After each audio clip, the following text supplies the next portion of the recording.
For 16 years, from 1989 through 2004, Booknotes was C-SPAN's signature author interview program. Focusing exclusively on contemporary nonfiction, the Booknotes series created an unparalleled television forum for writers of history, biography, politics, and public and cultural affairs. The Booknotes format was simple: one author, one book, 1 hour. For a full hour every Sunday night, 52 weeks a year, nonfiction writers were asked to discuss their most recent work. Beyond the book's subject matter, authors were also queried about their research, their writing process, and their own lives and influences. The result is a body of televised interviews that serve as a lasting scholarly resource for authors, researchers, students, readers, and educators. George Mason University Libraries is now adding to this trove of information by re-interviewing selected authors about their experiences as part of the Booknotes series. Hello, I am Lindsay Besterbrucci, oral historian for George Mason University Libraries, and with me is sound engineer Robert Vey. Today is Friday, October 10th, 2014, and we are recording from Fenwick Library, where we are speaking with Brett Betsill, who worked on Booknotes as a director with C-SPAN, where he is currently a senior studio director. Hello, Mr. Betsill. Thank you for speaking with us today. Good morning. My pleasure to be with you. So would you describe the C-SPAN studio physically, and was the setup for Booknotes different from other C-SPAN interviews? Yes, it is. The studio has always been very, very simple. It's usually most times it's been a black cyclorama, and that's just on purpose to make sure that it's not the set or the television aspects that get in the way of the author's story. And so that is intentional, not to distract anything, but just to focus on the author and what they have to say. The studio itself is not very big at all. We've had different variations of our studios over time, but really it's very, very small, minimal, about 25 by 25 foot right now, and that was where we ended up with the last Booknotes productions. Not every Booknotes interview was conducted at the C-SPAN studio in Washington. Where else were interviews conducted? What were these logistics like? And did any stand out for you for particular reasons?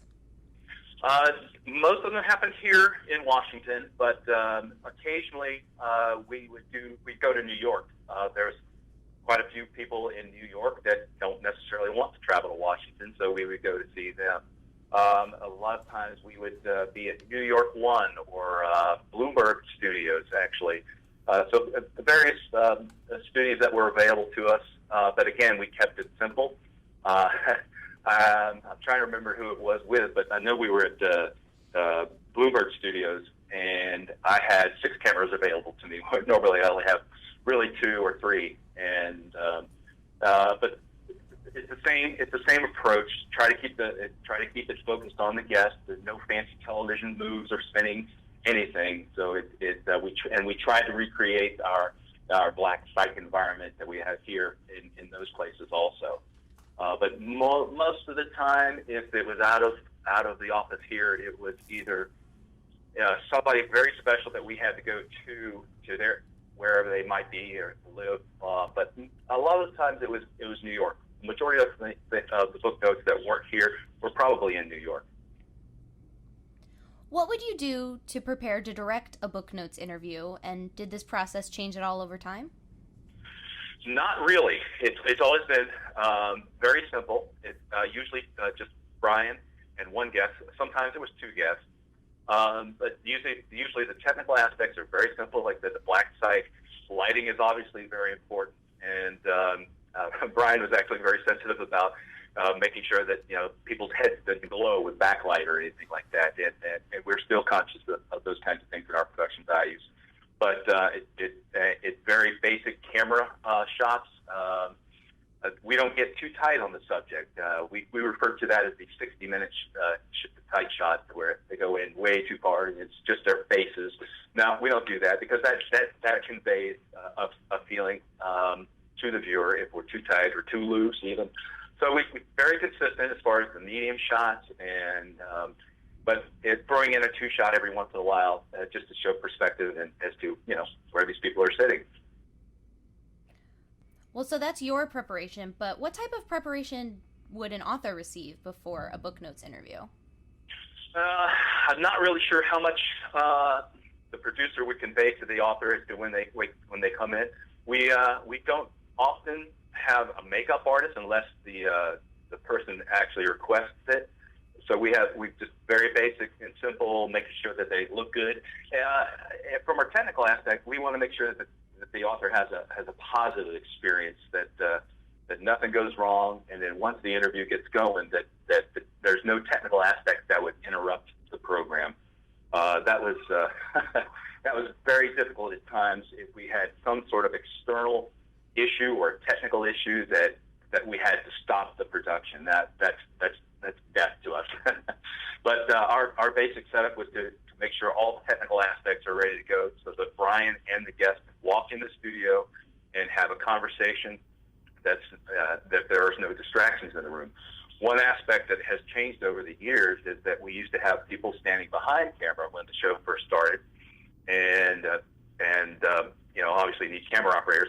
But since then, we've upgraded to robotics. All our cameras at C-SPAN in the studio are typically robotic, and that's to take that human out of the room. It's just Brian and the author, and there's nobody else in the room. It's quiet. There's not some camera operator standing behind the camera scratching his jacket or something like that. So that's one aspect of the technical side that has changed, and there are a couple other technical challenges along that because of our style of that, but it's all gone very consistently, actually. What types of direction did an interview require? Were they simple to direct overall, or were there some challenges and complications? Well, not as far as directing the show once you get into it. Obviously, a director really has to listen to the content and the pace of the show. It is as simple as that. It's just a back and forth conversation. As a director, again, I don't want to do anything that's going to distract from it. I don't want to take any crazy shots of a person, taking a drink or anything simple like that. Even though it does happen, but just little things like that you just you don't want to have any kind of distractions in the directing. It really is just basically following along with Brian's questions and anticipating a guest when they're going to answer. It's a timing kind of thing from a directing standpoint. Was there ever an interview which departed from the norm and stood out as memorable? It's been suggested that the one with Clifford Stoll, for instance, was memorable. Oh yes, there's several on that. Clifford Stoll was a piece of work, and I remember to this day he actually got up out of his chair and walked around the back and kind of hid from Brian because he was just a nervous kind of guy and kind of eccentric, and wasn't used to being questioned, and it was really bizarre, but it was at the same time very entertaining, and it tells you a lot about the people when they come in. Another one was I actually looked at the web page yesterday. A woman named Stephanie Gutman. She wrote a book on the Pentagon. I'm not sure how long ago that was. But she had this kind of wild hair, and she sat down, you knew that she was going to be kind of different. And she was. And at one point, she threw her legs over the side of the chair. and hey, if she was comfortable that way, we were comfortable with it also. I'll tell you the most technically challenging one that we ran into was with Mikhail Gorbachev. He came in to talk to Brian, and since he didn't speak English, we had to have his translator, Pavel Pavlichenko, I think his name was, because we did a book test with him later on. But anyway, Gorbachev came in, and we had to have his translator in another audio booth. He would translate from Russian to English, and then when Brian answered, he would translate from English to Russian. And so our technical setup there was incredibly complex as far as the audio, making sure the right people were hearing the right things. But that is definitely one to remember as far as the technical setup. Do you recall any book notes bloopers or unplanned happenings during the tapings? Not typically. Yeah, I'm just trying to think here. Nothing out too outrageous. The worst thing we usually have is somebody suddenly has a coughing fit, and then we do have to stop. And, it does change the pace of things. But as far as their habits or anything like that, nothing that stands out to me. How would you describe Brian's interview method for book notes? And was this similar or different from other interviewers who you have also worked with? When I learned so much from book notes and just listening to Brian and having no idea who an author might be. Yeah, we've had a lot of people come in who are on the A list, so to speak, of politics and I don't know. We've had actors, we've had all sorts of writers that I've never heard of. But so I listened pretty carefully, and Brian's style is very simple. I think he is out to learn something himself and make sure that the viewer learns something. And he'll ask the really basic, simple questions about who's who and what is that, and when some sort of term comes along, just so that the viewer is just aware of really what we're talking about. But he read every page of every book. I know he made scads of notations in the books, and just to remind himself. So I don't know if he really had an agenda of any sort, except to learn more. I know he read the books and all that, but he still had questions to ask, and he was out to learn something.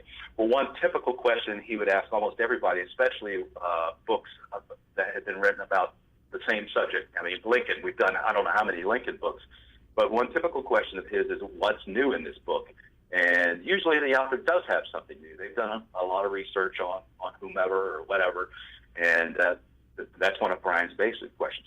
The other thing that he always, I think, seems to always ask is, how do you write? Where do you write? What kind of environments does this person write? What do they use to write? And just to get an insight on how the process works also. You mentioned how many notes he takes in his books, and we actually have all those in our collection with all his marginalia, so they're very interesting to go through. I would bet. Can you recall any particular interview that best illustrates the time and care which Brian put into preparing? Be hard to say that there weren't many that he didn't. I can recall a specific incident, or a specific author, and it was a woman. I don't recall her name, and I know Brian would know her name. That she had moved on to another project, but she sat down with us for an hour to talk about, I think it was some historical figure, and Brian literally knew more about the topic than this woman was giving answers to, and because again he had read it recently and she had moved on to another project. That was kind of interesting that this person had kind of wiped a lot of things from their mind and couldn't respond, and so I know he had prepared and asked things. One other one, kind of a similar situation, and to me it was kind of one of the worst book notes that we did. Not that it wasn't a bad interview, but it was with David Crosby, with Crosby, Stills and Nash, and he apparently had been on the book tour. It was late one afternoon. He came in to talk to us, and he didn't really look like he wanted to talk to us. And Brian would ask him questions. He's like, I don't want to talk about that. But it's like, and Brian's like, well, it's in the book, if you don't want to talk about it, that's fine. But I know he like I say, he read those books. I think he put lots of effort into getting it down into the details and some sort of insight that was important. How might past interviewees characterize their experience on the Booknotes program? And did any of them ever talk to you about their experience following the interview? I've had interactions with a lot of the guests, but I can tell you there's several things that I heard on a regular basis. When the cameras go off and we still have the microphones on, we can still listen to their post-production conversation a little bit. Not that we're trying to invade their privacy. Mm-hmm. But all the time, people would say, "Holy cow, you did read the book." And another thing is like how good it is to spend so much time talking about their subject, whereas typical news interviews or something would give them 2 or 3 minutes, maybe on the news as a feature. But and then another 1 or 2 things, he would say, "I've never had anybody ask me that question," or "Boy, I never thought about it that way." And that's definitely a Brian Lamb thing. It's like so many times myself, it's like I would have never thought to ask that question. And another aspect for Brian's style is that most of the times I'm in the control room and like I'm listening to this and it's like, "Well, ask him this, Brian, ask him this," and sure enough, it comes through. Eventually, the question gets asked, or even the guest goes there even before he asks it. But those are common things I've heard over the years from authors. I don't think we've ever had really a negative experience that I can think of. I'm sure Brian might have a different aspect on that. He's had many more conversations than I have. What was the reasoning behind the interviews being an hour long, without exception? And do you think there's something to be gained through a full hour program which can't be achieved in other formats or settings? Well, it's like I just said, it's more than 2 or 3 minutes on a feature on the news or like that. But it really depends on the viewer and how interested they are in the subjects. Personally, I love history. I love historical biographies, and I used to go out and either buy the book or go to the library to read it if I wasn't familiar with it beforehand. Were there any interviewees who you were particularly excited to meet, or who the C-SPAN staffers were very interested in meeting? Oh yeah, number one would be Richard Nixon, and wrote a book, Seize the Moment, and we spent 2 hours with him, and that was a fascinating day. Thinking, not sure when that was, 91 or so, but he came in, and obviously we were very well prepared for that. And he sat down, and you look at the picture like, holy cow, it's Richard Nixon. And then when brought up his mic and he spoke, it's like, holy cow, it really is Richard Nixon. So we did an hour with him, and then he went back to his hotel room and took a nap. But at that time, I was able to meet him after that first hour, and he was coming back in the afternoon to do a second hour. I was going out to lunch as he was leaving the building, and I was just watching him and just seeing if anybody recognized him. And I saw 2 people do like double takes, and all of a sudden they see it's Richard Nixon, and a huge crowd formed around him. And then, so this was out on the street, and he seemed to be really enjoying it. Just loved the attention.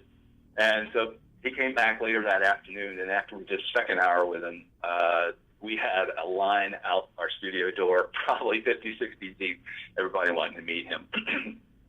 And we've also Jimmy Carter, and a lot of people come in here that personally, I had one little personal story, and it was her name was Jill Kremitz that came in. She was a photographer, but she was the wife of Kurt Vonnegut, and Kurt Vonnegut came in with her, and personally I was just flabbergasted because he was the only thing I read in high school. I got to meet him and tell him he was the only thing I read in high school.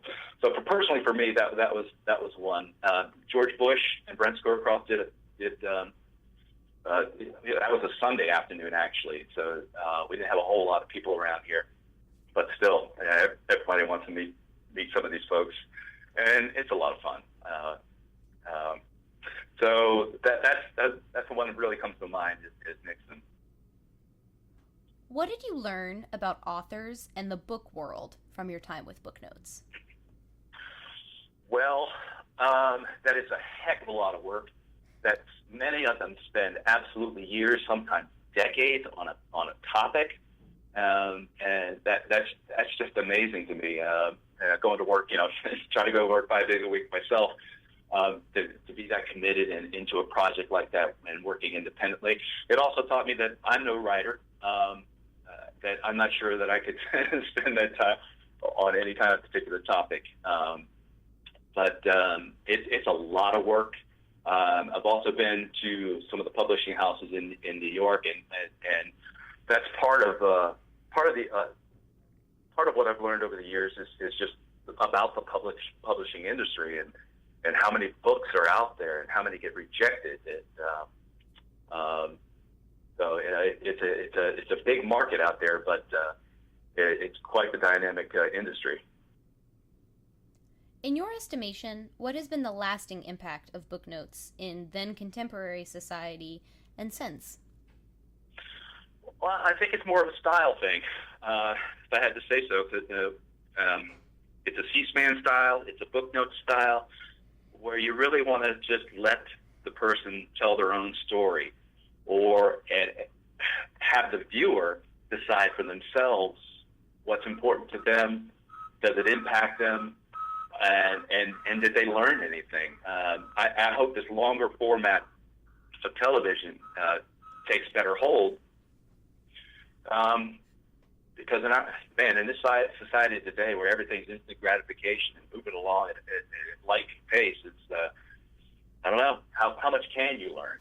You can work on the headlines, but it has made me a lover of books, and to this day I continue to read things that interest me in order to learn more.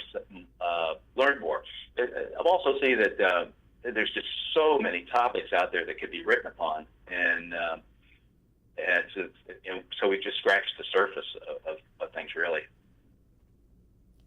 Is there anything else that you would like to add regarding Booknotes, C-SPAN, or Brian Lamb?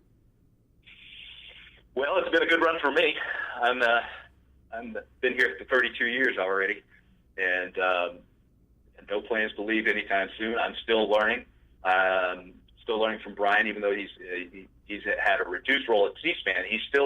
I'm still working with him on a weekly basis with Q&A, which is kind of the outgrowth of Booknotes. And it's pretty much the same style, except we don't necessarily have to concentrate fully on books, and obviously that's a relief to Brian. But I